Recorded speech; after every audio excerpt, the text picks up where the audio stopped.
So, more about the mindset in New York. I mean, this really applies all over the country, but maybe more in New York.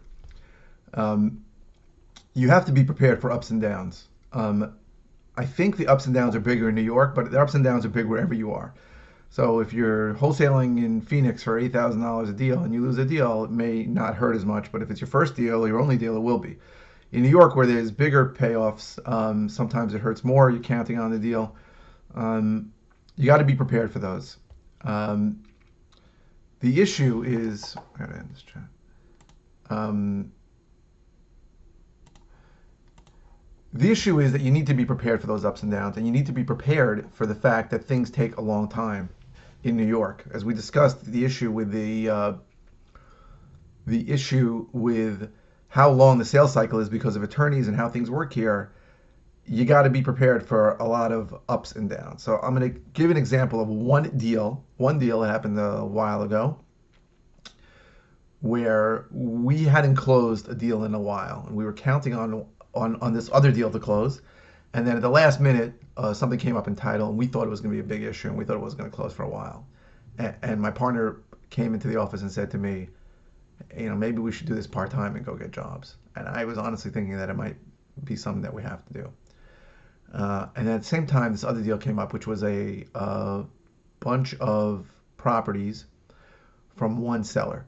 And I had scheduled a meeting with a retail realtor, the guy who specializes in retail, because three of the properties were contiguous, they were connected to each other, and they were on a busy street. And I said to my partner that time, I said, I looked at the board, we have a board with all our properties up, and I said, I think there's at least $100,000 to $150,000 in profit here that's coming. It's just timing is the issue. I said, but let's go meet with these guys. We met with those guys, and they told us, uh, you have a $2.5 million piece of property, and we were thrilled. So we went from like the lows about almost quitting the business full time to thinking that we were going to make $2 million profit on this. He said there's just one thing we have to check.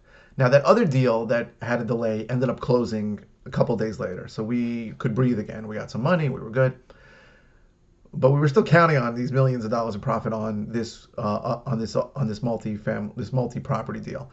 And like 3 months later, the guy comes in and goes, remember that one thing? Yeah, it's not going to happen. This thing's worth like nothing.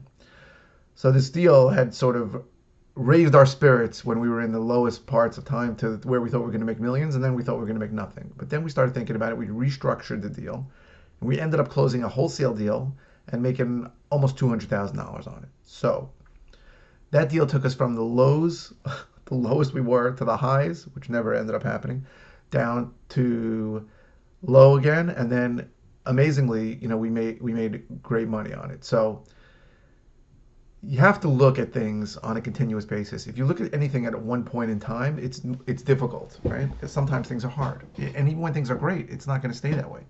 You have to look at things on a continuous basis. And in New York, I think the lows are lower and the highs are higher. That's a mindset wherever you're rehabbing or wholesaling that you need to understand. And what's important, what we found helpful is we're part of a mastermind group, or find someone you can talk to and bounce ideas off of, because they're going to tell you that the situation you're in is probably something that they went through, and convince you to look past it. Sometimes it's not easy to look past the problem, but you have to. So that's part of mindset, certainly in New York, but anywhere.